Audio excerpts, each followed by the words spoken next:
Hello, everyone, and welcome to another Hangout.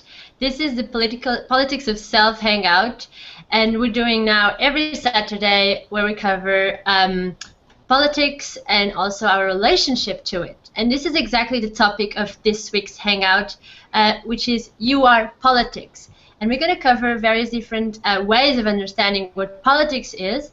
But before we begin, I just want to remind everyone that this is a live Hangout. So you can send us your questions or comments during this session. Just use the Q&A session. And you can also use this tool to send us any other comments if we have technical issues. So if the audio is not good, please let us know so we can fix it during the session. So my name is Joanna. I am from Portugal. I'm based in the UK right now. And with me, I have Joyko, who is based in the United States. Hello, Joyko. Hello, everybody. And we have Kelly, who is also based in the United States. Hi. Good. So let me now hand over to Joe, who is going to give you an overview of this topic and begin the discussion. Go ahead, Joe. All right, so today's discussion is on what is politics and what is politics to you specifically. Oftentimes, we think of politics and automatically the pictures come up of the statesman or the speaker in front of a podium talking to a mass of people. Or we get images of Congress or Parliament. Or we get images of what we see on TV. Or we get ideas about corrupt politicians or how the political system is, cumbersome and overly bureaucratic. In either case, politics tends to be some idealized, far-away concept for most people. And one interesting thing about this was that in preparation for this hangout, I went out, started asking random people on the street, what is politics? What does politics mean to you? What comes up for you when you hear the word politics? And overwhelmingly, the response I was the same. It's that they either didn't want to deal with it or they felt, unqualified to talk about politics. A lot of times people will say, I don't want about that. I have no interest in that. I don't know anything about politics. I don't want to sound stupid. Don't take my quote.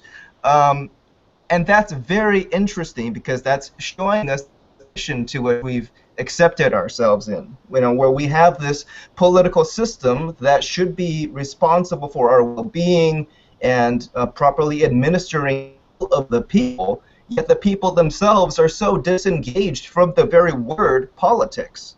So this is one of the core issues that we're going to talk about today. What is politics really? What does it mean to you personally?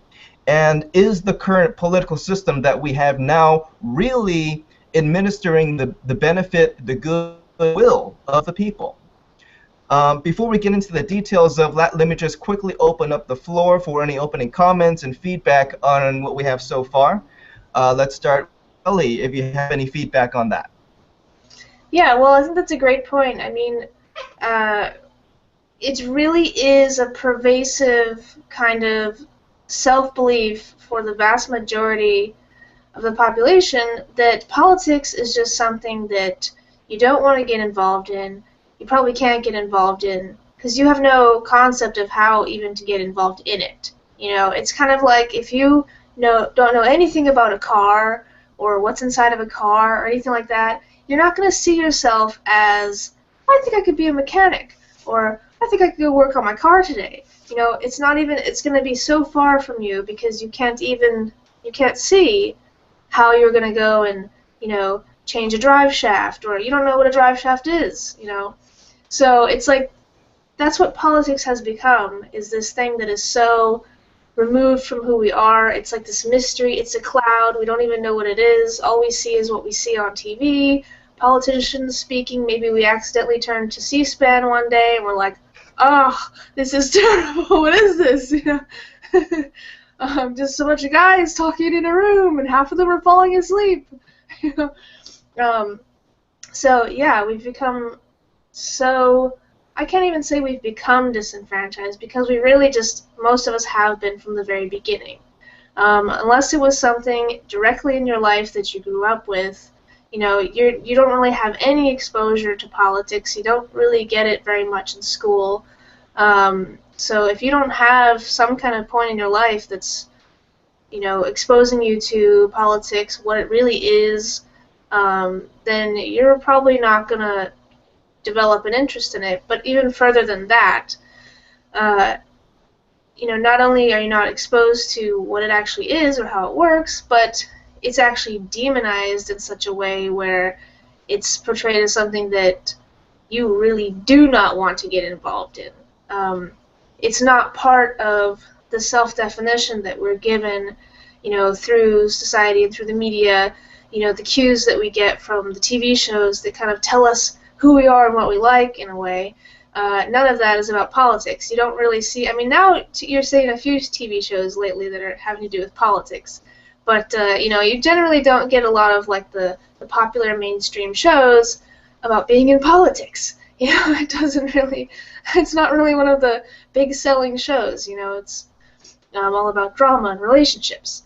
And that's what we'd rather spend our time with than, you know, getting involved into this boring stuff of politics. So there's been a lot of negative associations just kind of heaped onto politics. That kind of is why we tend to want to avoid it like the plague. Like you found Joe talking to people on the street, and it's like politics, blah, you know, don't want to go there. So yeah, so I think it's really great that we're taking on this topic today because it's so pervasive, it's so big that, you know, we have the rates of people getting out and voting, which is usually kind of how we determine people's political involvement, sadly, just by voting. You know, it's like only a small percent of our population that even gets out and votes, you know, so it's like this problem is really extreme and definitely one that we need to address. Awesome. Joanna, do you have any points to touch on with that in terms of what is politics? So to me, I think back to a childhood memory, which was the first time I actually came across politics as something more tangible. And that was when we went on a Saturday with my parents to my primary school on a Saturday because there was a polling station there. And I had no idea why is everyone in my school? What are they doing there? And how is that going to affect what's happening in our neighborhood? And also, I remember during that time was everyone in the evening, so after that day, which I didn't understand what was going on, and the explanations didn't make sense to me. And when we were in the evening looking at the screen on TV to see the percentage, and I couldn't figure out how that was connected to what we did in school, like what they were doing. So that was my first experience that I defined as politics, because that's what people were saying. We are electing the new government, and that will make changes in the community, in whoever is the mayor is, etc. But at the same time, at least the reaction around me in terms of my family was that, oh, nothing is going to change. It's going to be the different color, but it's going to be the same. And so my experience throughout the years was that politics was this was like a game where these people change the place, but the color changes in terms of the political party, but the policies, things are just getting worse. And that was the whole experience.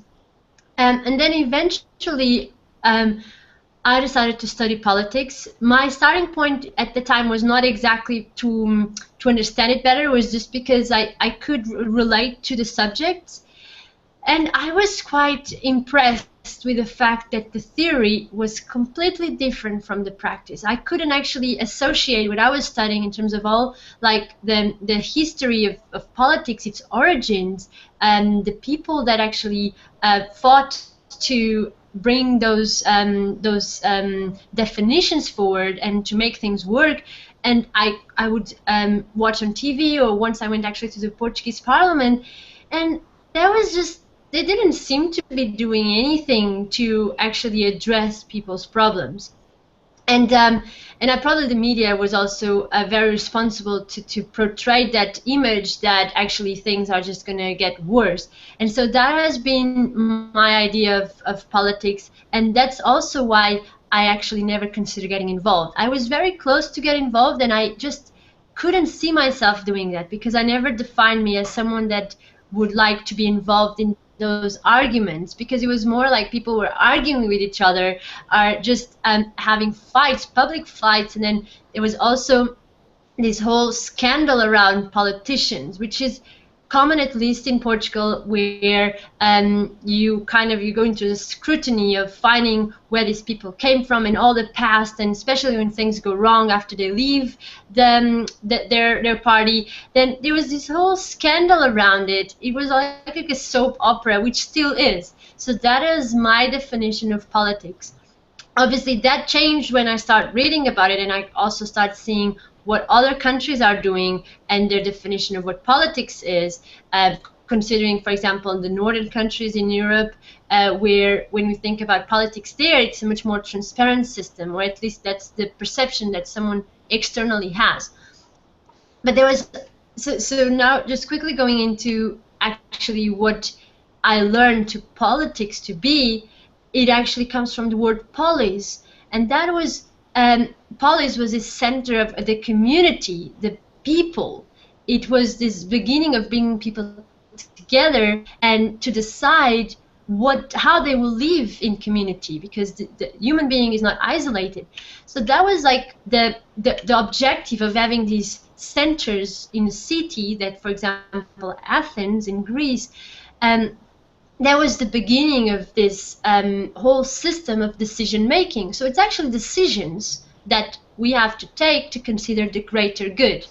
And looking at that, I was like, wow, this is impressive. I can leave that with my family because I have siblings. We have to take decisions. Sometimes my decision, what I want is not, it doesn't go ahead because we have to consider the greater good. So that was a bit like the beginning of looking at politics from more of its original definition and how it has actually degenerated to these days. Well, at least that's how I see it. Awesome. So what I'd like to get into now is to kind of go over some of the dimensions of politics when we look at people's relationship to politics. What I wanted to start off with was some political theory. I'm going to start off with throwing out names. Firstly, there is a French philosopher, Gustave Le Bon, who basically was the first person to study and really document crowd psychology. At the time, personal individual psychology was already starting to become its own science. But Gustave Le Bon was the one that actually studied crowd behavior and how crowds are different and behave differently and reason differently from individuals. And this was key because this would later be a foundation upon which other political thinkers with their own political theories and social theories, for example, Walt Lippmann and Edward Bernays, who we know in America as being the fathers of public opinion and shaping political thinking. One of their core foundations is this idea of the bewildered herd, meaning that the general population is kind of like a herd, a flock of sheep, and they need responsible leaders, shepherds, that can see further and look beyond the narrow and perhaps self-defined worldview of the individual sheep and be able to lead them responsibly. It was actually a social responsibility of these leaders to not only provide public opinion, but to shape it, mold it, and create the public opinion. Now, that kind of a starting point, you already see that the sheep are already seen as disempowered and inherently unable to make their own political decisions. I'm bringing this up because this so accurately mirrors the kind of responses I'm getting from people when I'm talking about politics. It's this idea, well, we just leave it up to the shepherds, the experts that went to school or came from prestigious families. They are the ones that should be responsible for the politics, why should am I not doing a disservice by putting my foot in somewhere where I don't belong? Maybe I don't know what's best for everybody. But the problem with that is we keep that wheel turning because we're not changing the way that we're relating to politics and the leaders that we put into those positions. For example, let's have a microcosm of that. Let's say you have a group of people and it's not convenient for everybody to completely have their way because everybody has to work together, has to be compromised. It does make sense that some people should be administrators to make sure that there's a forum, to make sure that there's a place where people can gather, that their grievances can be heard and dealt with in the appropriate levels. So that does make sense. But the problem is when we start giving all of our responsibilities to elected officials, we expect them to make all of the policy decisions for us, go to all the debates for us. Right now we have a system where there are more lobbyists than there are citizens who actually participate in politics. So is it any wonder that we feel so disconnected from what's going on in our governmental policies and how that's so disconnected from our real, actual daily living lives? So that is the framework of discussion that I wanted to kick into today in this segment. I open the floor up to you, Joanna, to see what your feedback is on that. So, Joygu, I mean, from my perspective, is that it's all about how we also think of ourselves.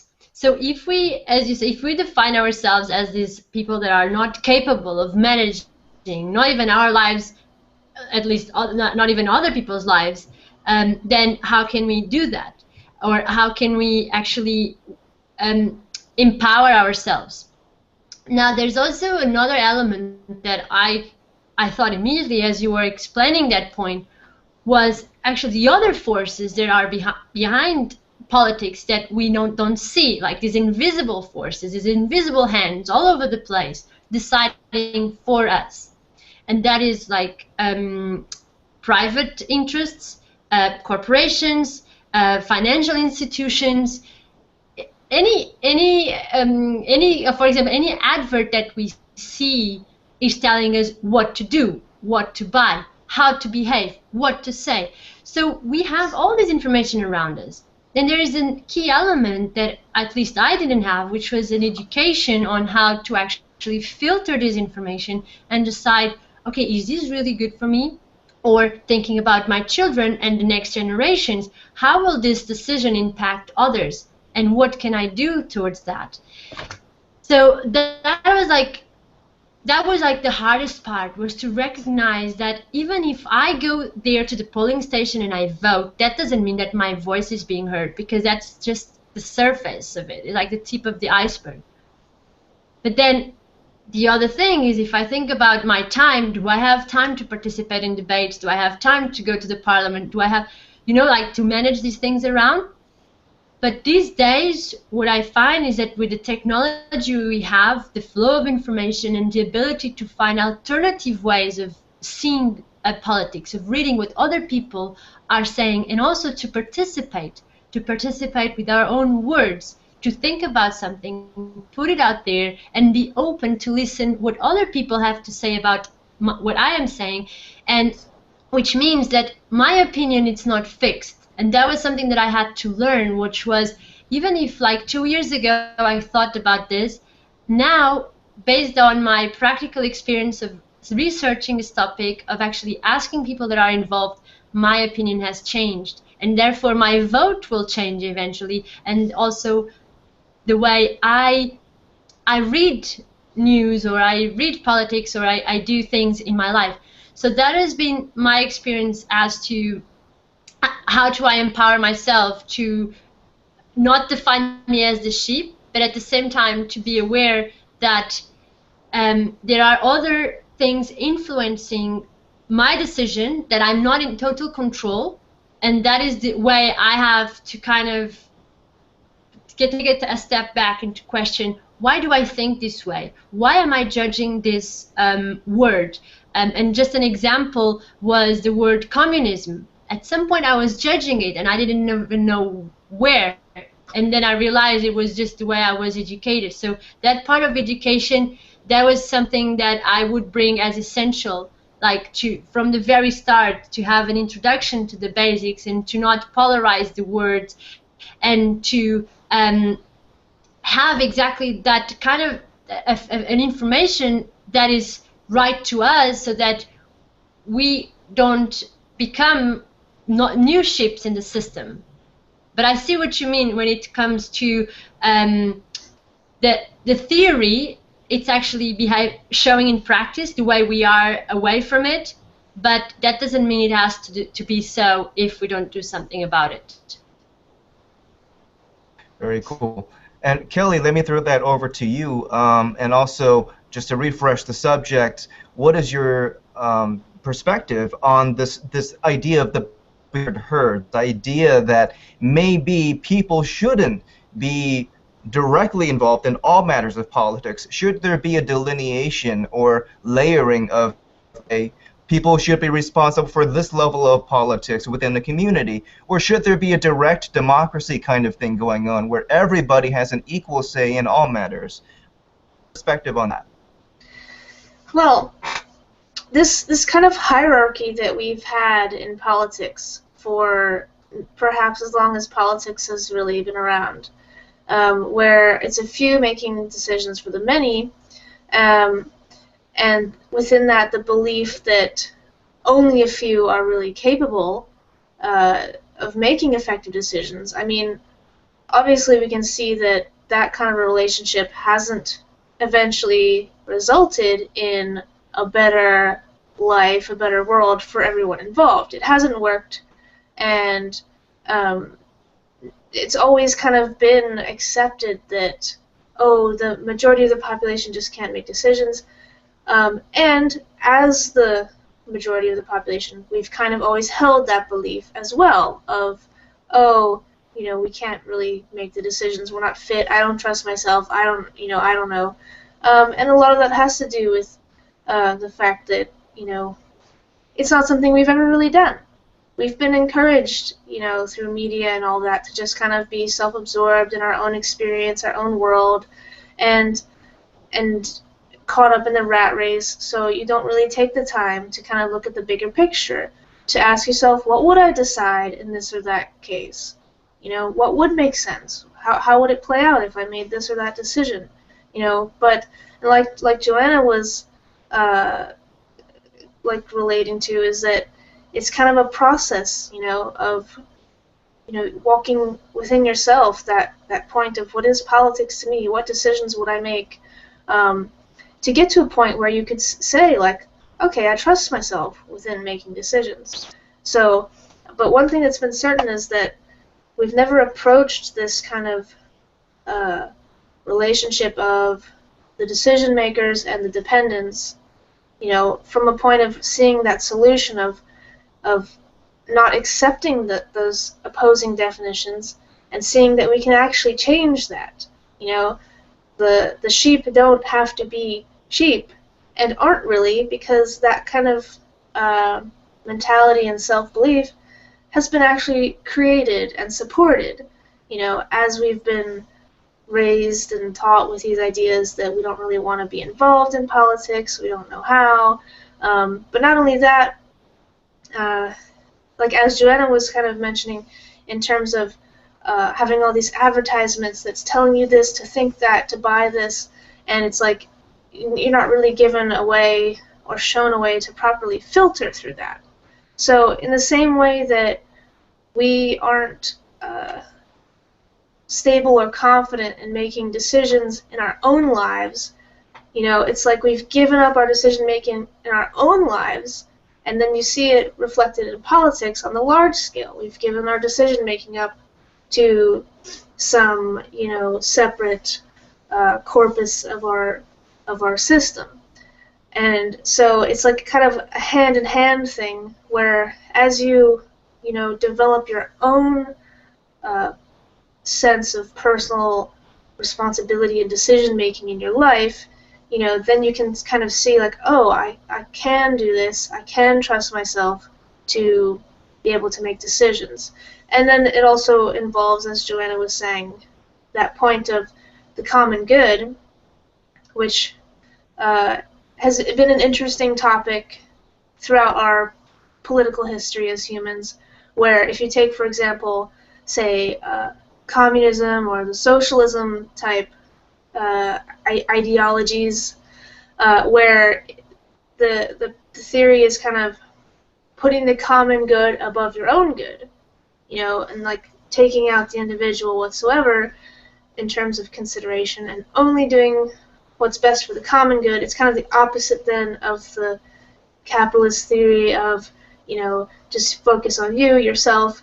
But we've always been stuck in those polarities and never kind of seen that there's another way where you can consider your own good as it relates to the good of everyone, in terms of what is really important, what really matters, what we, like our basic human needs.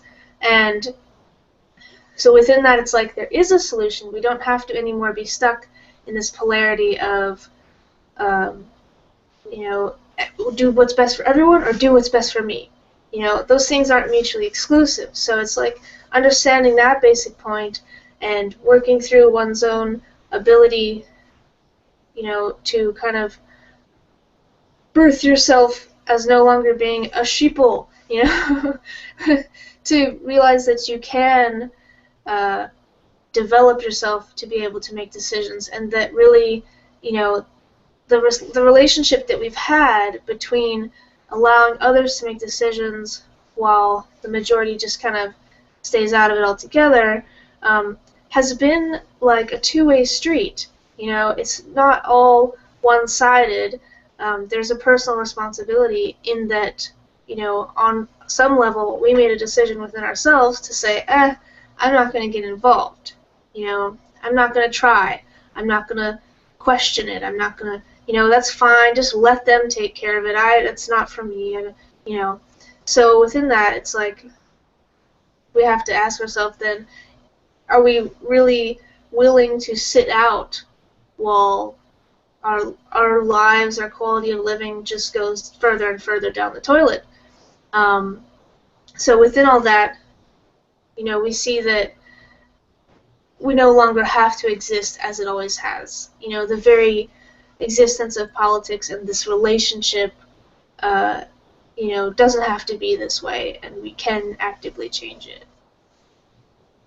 All right, very, very.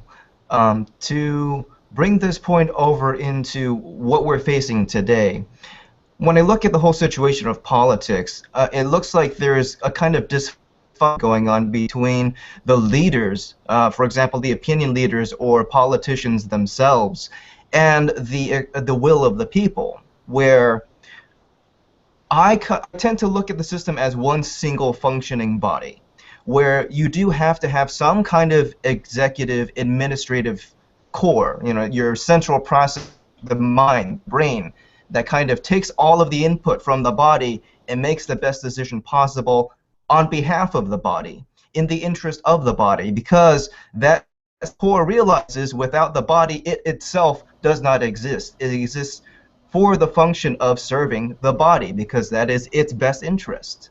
So if we take that concept and bring it to our political system now, what looks like is happening is the body itself, meaning the people, we the people, are in some ways not realizing the importance that we have, that just because we are not in a political office, just because we may not be part of that central core process unit, that in no way makes our living, our part, any less significant in terms of the greater whole. A practical example of this would, we still have to be the ones that provide the feedback. We still have we still have to be the ones that say, listen, there are requirements for a dignified living as a human being, and when these are trespassed, it is not in your interest as the governing system to allow this to continue, especially for the ones that have to bear the burden, because guess what? After a certain time, we're not going to put up with it, and we're going to shut down. And we see this happening in our own physical bodies when our organs begin to tear and shut down if we keep ignoring the basic health that it needs, the basic support that it needs to keep us alive. So what do you guys say about that idea that we can still have leaders, we can still have a functional government and hierarchy, but maybe it's that relationship that went out of whack? What is your perspective? I'll open the floor up for cross-examination, so just jump in. Well, Joko, I think I would go back to the principle of polis, and that was that humans are all equal in rights. Equal free men, and that was the basic principle. So even a leader would have exactly the same rights as the person that he was working in the name of. So our sovereigns are no more nor less than us. They're simply representing us and representing themselves. And what strikes me in today's society, and taking the example of Portugal, but also here in the UK, is when you see that the political, we call it elite, it defines as an elite, as being superior of the rest of the people. And even in the way they live, there seems to have this need to show that we live better off, instead of actually recognizing that if I need to have a proper house to live, usually like actually the prime minister or the president lives in the best house of the most expensive house in the city, then I need this, I live well with this, my citizens, it doesn't make sense that they just live under these conditions, and that is basic. And so that is like the starting point, is thinking that I have more rights than the other people, whereas I am the one bringing their voices, or I should bring their voices up. So that was like this idea of separation that I think it's unsustainable and it's just unacceptable. And whoever goes to politics these days is the idea that they are more, that shouldn't exist in a person's mind, because it's not real. And then the other point was that, when we see protests, those protests, those are predicted. When people take a decision, which usually are decisions that don't actually have the input of the people. So let's say that there's an agreement, and people will protest because their voice wasn't heard. There was an agreement done in their name that they were never actually asked for it. There was never either a referendum or any kind of consultation to have their feedback. So when we see protests, that is the kind of, it's almost like an indicator that people are not yet involved, because if they were, there will be no need for protests because the decisions weren't made against them, if you see what I mean. So I think this idea of separation, it's like a cycle that needs to stop, on both sides. So the people cannot see the politicians against them, and the politicians cannot see them against them. And when I say politicians, not only the ones we see, but whoever is actually in the background taking decisions for the society, so laws that will affect everyone. So this kind of idea that we are all against each other, that's actually the formula that makes this world as it is now, where we all think that we have to fight, when we can actually change that pattern and just start talking with each other. Let's listen. Let's not assume that the other one is against us. Let's sit down, talk, and find a common ground. So that will be my approach to this perception that we are always against each other. Yeah, Kelly. Yeah, and in terms of there always being some who's better suited to lead or make decisions. It's kind of like if you look at a business and there's different functions of the business, and some people are going to be better at physical aspects of a job, or a task, and some might be better with the mental stuff like the math. And so I mean we all have different strengths and weaknesses, and so it makes sense from that perspective that Some people are going to be better suited to doing budgets, you know. but like when it comes down to decision making, though, especially when it pertains to, you know, large decisions that would affect us on a whole, we definitely need to have, you know, everyone be involved in that decision-making process. You know, I mean, politics, it's meant, yeah, our government is meant to be representative, not decision-making for us. You know, it's kind of become that because we gave up our responsibility and said, nah, you do it. So we need to take back that decision aspect, so that, because what's happened, as Joanna was saying, it's become this sort of you know, me against them kind of thing, where instead of considering everyone's interests together, it's this kind of a fighting for our own interests and separation. You know, we have all these interest groups that are always, you know, the focus is their interest, and then decisions get made that are not in the interest of another group, and then you have arguments, protests, and none of that is really necessary when we would all come to the plate and discuss things and work it out for a solution that considers everyone, you know, and whatever is the best decision in the end. We've kind of allowed our political system and created our political system to be totally adverse to that, where within this belief of, like, I just have to look out for me, and because nobody else is. And so, I mean, we have to, as a whole, decide, like, look, we're going to take a cooperative approach because the antagonistic approach is not working so well. So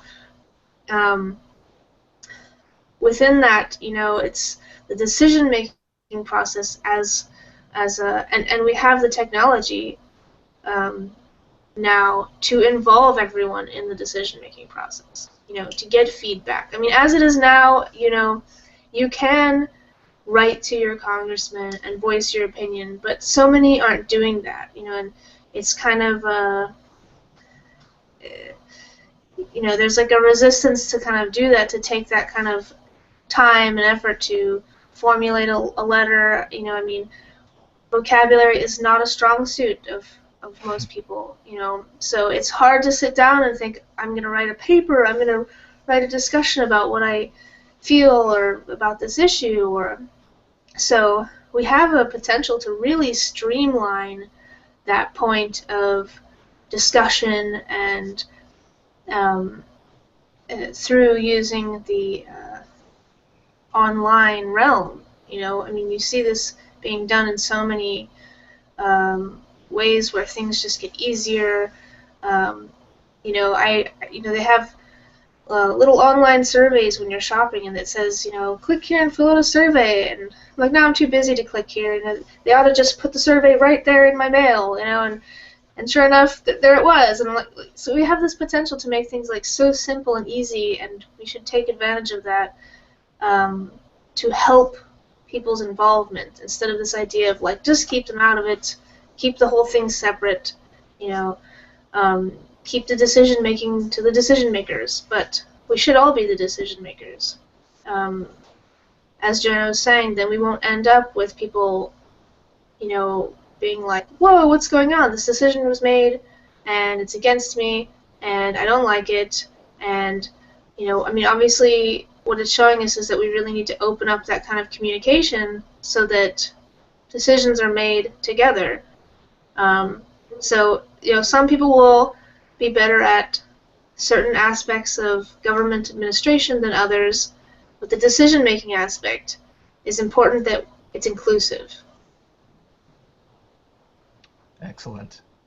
You know, okay, so we're almost heading into the last segments of our discussion today, so I'm going to bring this into the discussion of solutions. But though I feel that in order to really talk about the solutions, we also want to kind of reframe and encapsulate some of the main problems that One of that was this idea that people feel disempowered or unqualified to participate in political discussion or talking about how economy is affecting them personally. There's this stigma that just because I don't have a degree in economics, I can't speak about how economics affects my life, when it really should be the opposite around.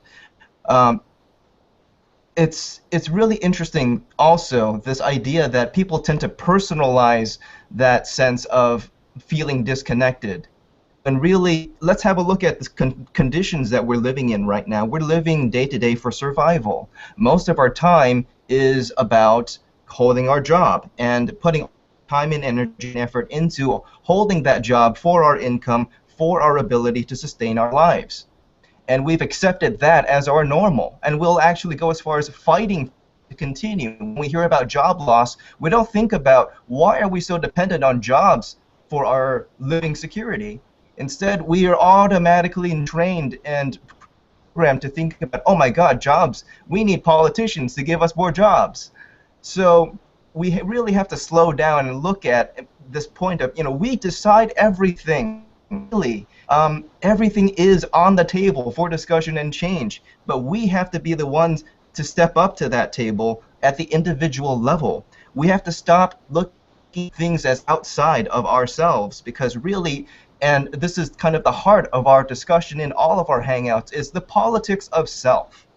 So before we get into the topic of solutions, I just want to quickly address that it really begins with us understanding that we have given up so much of our awareness, allowed ourselves to accept this kind of life where all of our time is spent just on surviving and not looking at how much more effective living can be when we co-opt, when we stop waiting for heroes and champions to bail us out of our economy, when we stop waiting for permission to do what's commonly good, when we stop this idea that we need some outside source telling us what we instinctively already know, that every human being is equal, that every human being has, the equal right to life, and then that should never be trespassed, because that's not what we would want. That alone should be enough of a golden rule for us to make better decisions in our lives with ourselves and with each other. And we really don't need, let's be frank, we don't need the permission of executives or opinion leaders, because what have we seen throughout time? It's that who have been put into offices of power because the mass of people are not making their own decisions, that central mass becomes its own separate entity. And put yourself in the shoes of an elected official. Let's put yourself into the shoes of a president. You actually are more disempowered than the people, because you are not only responsible for managing and running a government for a people that are not managing and running themselves, you are also tied to all of the consequences of all of those. So this idea of hero presidents and Congress people that can solve our problems for us, that is really disadvantageous. So I just wanted to put that out there and welcome any feedback on that.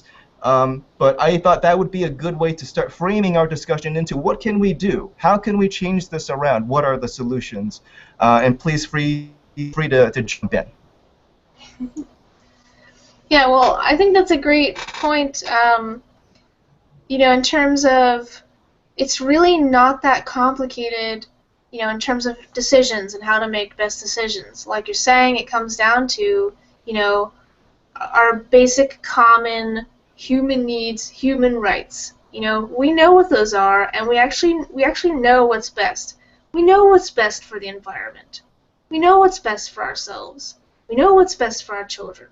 We do actually know, and so from that perspective, it's not that difficult, it's not that hard, it is rather simple to look at how to make decisions. It's pretty basic. You're either deciding something that's going to work for everyone, or it's taking advantage. So within that, it's not like such a big scary thing of like, how do I make decisions, or I don't know what to do, or, it really comes down to that starting point of, let's look at what works for everyone, involved. So that's a key point to make it not seem so like, where do I even start, or how do I even, and I mean, for a lot of us, we haven't really considered that before. So it is a bit of a process to look at, like, well, what does that mean?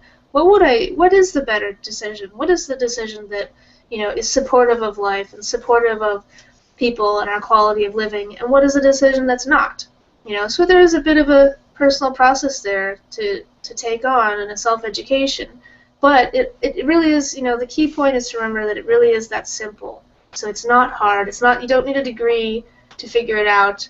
This is stuff that, children will children will know when something is not right, and you don't need an education for it. So yeah, it's a great point. Yeah, Joe, I would actually take a look at the word ownership. Like, take ownership of our lives, and take ownership of our society, ownership of the country, and overall the planet. And that is the word ship in it. And I look at this as we are all on the same plane. Obviously, there's a pilot, someone that spent hours and hours studying to pilot the plane, but everyone else in the plane is as important. And we have to make this work. So, and we're all on this spaceship together, which is this planet. And no matter where we're coming from, no matter what we do, we all have an equal value, which is the value of being here. And no one has more life than another. So when we look at politics, that should be so straightforward and so simple that we didn't even need to think about it. It was like designed. It's just the way we design our life, our schedule. We have a schedule to benefit us in order to work our time. And the same would happen to manage the resources, to manage our work, our living in society, to transportation, to manage everything that everyone needs. So I think when we look at a country and all the dynamics involved in politics, that is, each one of us is already part of it. We may not even see it, which is kind of a progress, because some things work, but unfortunately they don't work for everyone, and that's where the problem lies. It's when it works just for a few, where the majority is not yet part of it. So I think if we start looking, at least my perspective, looking at politics as actually something really that we should be grateful for. We are able to have people, like, no matter how many different languages they speak, we can actually agree upon something, and we can make things work. And I would say that there are really good examples already that we can consider. Like, even private companies are an example of how systems can work to benefit. However, the benefit at the moment is for private profiting, and now we have to look at the profit of the people. That's how I think we can apply structures that are already in place, but just move that design to something that actually helps everybody else. Awesome. So before we get into the very last bit of our close and the subject of solutions and practical things we can do to change this system that we have and redefine who we are as personal politicians, I didn't get to check the channel, but were there any pending questions for us in today's Hangout? Not yet, no, but okay. Let's remind everyone that if you have any questions or comments on this subject, please send them over this Google Plus Hangout. Okay, awesome. So I just want to bring this to a quick close, preface that by reminding everybody that may be watching this live or watching the rebroadcast later to recognize what happened today. 3 people from across the came together and had a political discussion, and nobody got in trouble. And that is inspiring, is it not? That we, at this day and age, conversations instantly across the world, bridge ourselves together and come to common ground and understand, number one, we are not, in fact, alone, and that we are all collectively responsible for the world that we have, and that can change by the discussions that we're having with ourselves and then with each other. So with that kind of as a grounding to bring this politics of self, what are the changes, what are the policy changes, the regime changes, the voting differences we have to make in ourselves that will result into a greater change? What is your perspective on that, Joanna? I would say that we have to look deeper into the issues and not be as superficial as we've been. At least I speak for myself. And for example, we have accepted certain words in our environment, like democracy, but we actually never question what democracy is. How is that actually livable? And if it's not actually livable because we know it's not working. And there's a very interesting, I mean, if people know Noam Chomsky, he talks a lot about this and how actually democracy is a threat to the current powers. So we have this there's very polarities in our society where we think that even though things are not working as they should, that we still don't know, we can't do anything about it.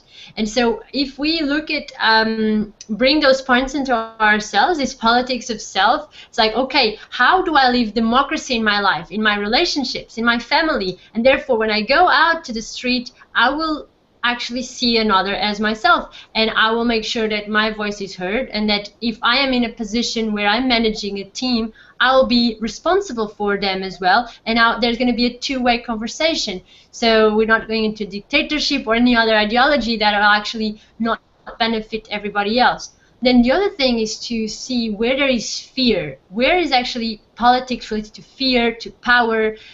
So thus far, definition of politics is also related to power, the power to gather as much power as possible, and on a zero-sum game, which means that only one side wins and the other side loses. So that is also something to consider. And again, it's about relationships, it's how we relate.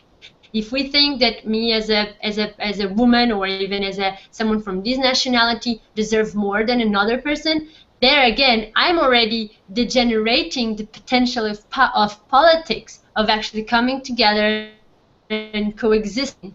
So I would say that from my perspective, this has been my own way of dealing with politics, as bringing from a more pejorative perspective, more of a negative from my own experience in childhood, just I didn't understand, to redefine it and now see if this works, if it's actually making my life better, and if eventually, if I am engaging in society and I actually see that people around me benefit from it, that means it works. If it doesn't, then I will have to look at it, I will have to review my way of living, the same way that certain laws need to be reviewed because they're actually affecting people in very nasty ways.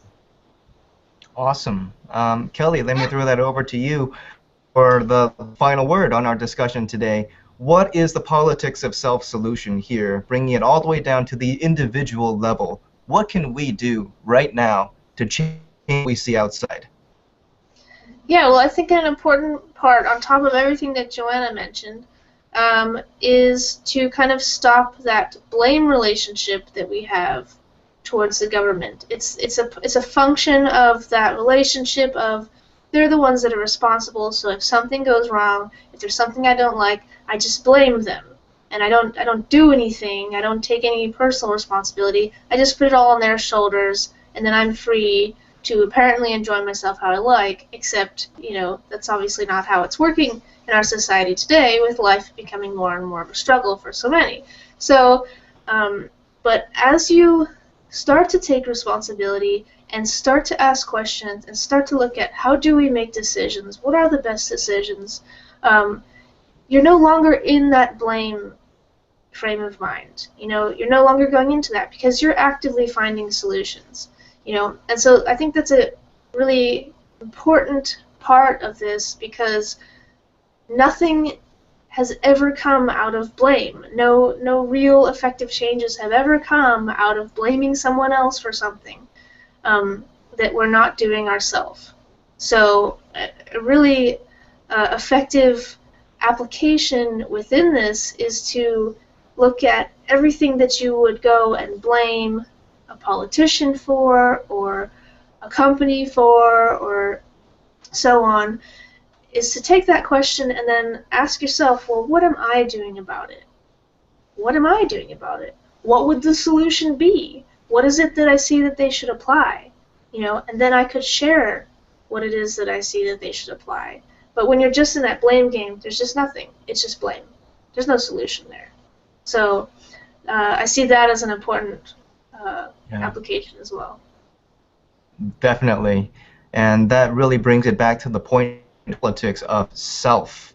To realize that everything that we want to blame and everything that we want to make responsible for us outside of ourselves really has a core with who we are. So if we want a responsible and caring and nurturing government, are we living those same words in ourselves, in our daily lives, in the conversations that we're having?